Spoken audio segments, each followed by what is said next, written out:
Hello everybody and welcome. In this video I'm going to show you top tricks for your Razer Opus. And let's get started with open the application. First of all, you can improve your listening experience by changing equalizer. Right here in the application you can make it. I choose the best one for me is Bass Boost or something similar to it. You can also try it or you can choose something else for you. Next one.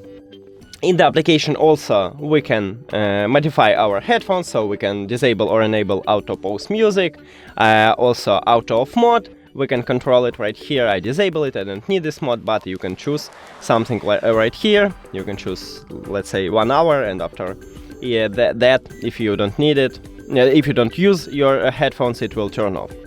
And also you can enable or disable ANC voice prompts. Also, I test microphone on these headphones, and it's really good microphone.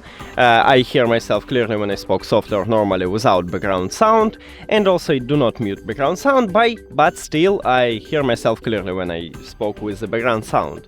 And if you have some trouble with your headphones, you can perform a hard reset.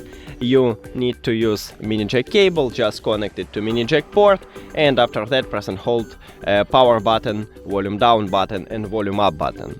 That's it. Thank you for watching this video. If you found it helpful, please consider subscribing to the channel and leave the like on the video. It's really important to us. See you later.